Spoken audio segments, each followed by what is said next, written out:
ये प्रधानमंत्री के साथ तमाम उनके मंत्री राजनाथ सिंह दिखाई दे रहे, निर्मला सीतारमण और अजीत डोभाल भी नजर आ रहे, वित्त मंत्री अरुण जेटली भी हैं।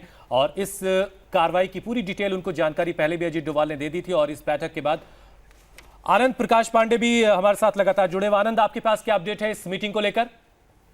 देखिए, जो आपने तस्वीरें देखी उसमें देख के पता चल रहा है कि किस तरह प्रधानमंत्री नरेंद्र मोदी, गृह मंत्री राजनाथ सिंह, अरुण जेटली, सुषमा स्वराज, उनके चेहरे का भाव देखिए आपको पता चलता है। उसको देख के मालूम चलता है कि हाँ, हमने जवाब दे दिया। उस चेहरे की वो भाव भंगिमा इन लोगों के चेहरे पर जो बैठक चल रही थी, और उस बैठक में पूरा रिव्यू किया गया, पूरी जानकारी दी गई CCS के सामने कि कैसे हमारे एयरफोर्स के फाइटर जेट्स ने LOC को पार करके पिन पॉइंटेड अटैक किया, जो ट्रेनिंग कैंप से उनको डिस्ट्रॉय किया। और साथ ही साथ उसमें यह भी रिव्यू हुआ, क्योंकि ये एंटिसिपेट किया जा रहा है कि पाकिस्तान, हालांकि इसको झुठला रहा है कि पाकिस्तान की तरफ से कोई हिमाकत की जा सकती है। इसको लेकर भी एसेस किया गया कि आप पाकिस्तान के अगले कदम क्या हो सकते हैं। पाकिस्तान अगर रिटेलिएट करता है तो किस तरीके से रिटेलिएट करेगा, उसका जवाब हमको कैसे देना है। और इस सब को रिव्यू किया गया। और उसके बाद ये बताया जा रहा है कि जो तमाम जो सिक्योरिटी फोर्सेज हैं, एयरफोर्स है और आर्मी है, उनको जो भी जरूरी निर्देश हैं वो दिए जाएंगे कि आखिर पाकिस्तान की तरफ से, आतंकवादियों की तरफ से कोई अगर हिमाकत की जाती है तो उसका जवाब हमको कैसे देना। और साथ ही साथ अगर इंटरनेशनल कम्युनिटी की तरफ से कैसे उनको इस बारे में बताना है, क्योंकि जैसा पहले ही भारत ने सभी जो तमाम देश हैं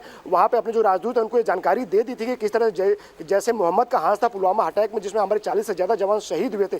अब इसको लेकर भी इस हमले जो जवाबी कार्रवाई हुई है भारत की तरफ से, इंडियन एयरफोर्स की तरफ से, उसको लेकर भी कैसे हमें दूसरे देशों के राजदूतों को जानकारी देनी और कैसे बताना है कि हमारा निशाना सिर्फ और सिर्फ आतंकी और उनके ट्रेनिंग कैंप से वहाँ की जान को, और कोई हमारे वहाँ की आवाम नहीं थी, उसको लेकर जानकारी दी जाएगी। और साथ ही साथ कुछ जो सबूत है वो भी शेयर किए जाएंगे कि इस हमले में सिर्फ आतंकवादी मरे हैं और उनके जो ट्रेनिंग कैंप है वो डिस्ट्रॉय हुए हैं।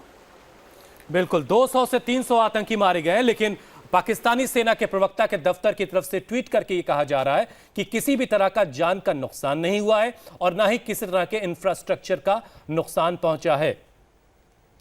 आनंद प्रकाश पांडे लगातार हमारे साथ जुड़े। आनंद, इसके बाद आगे का कोई शेड्यूल आपको मिला है कि अभी इसके बाद क्या होगा? क्या कोई औपचारिक ऐलान प्रधानमंत्री की तरफ से किया जा सकता है, या फिर खुद एयर चीफ मार्शल इसमें आगे आएंगे? कौन ऐलान करेगा इस पूरी कार्रवाई का?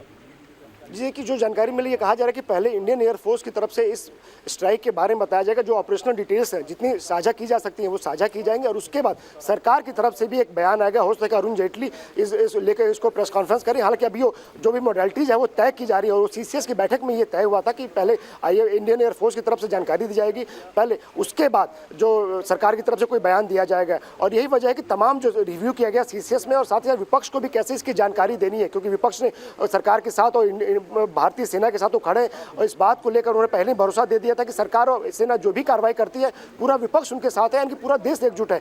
तो अब एक औपचारिकता के तौर पे सरकार की तरफ से भी विपक्ष के जो नेता हैं उनको भी जानकारी दी जाएगी और बताया जाएगा कि कैसे हमारी सेना ने, कैसे हमारी इंडियन एयरफोर्स ने LOC को पार करके पिन पॉइंटेड सर्जिकल स्ट्राइक की है और किस तरह से ट्रेनिंग कैंप्स और जो टेररिस्ट है उनको नस्तानाबूद किया है।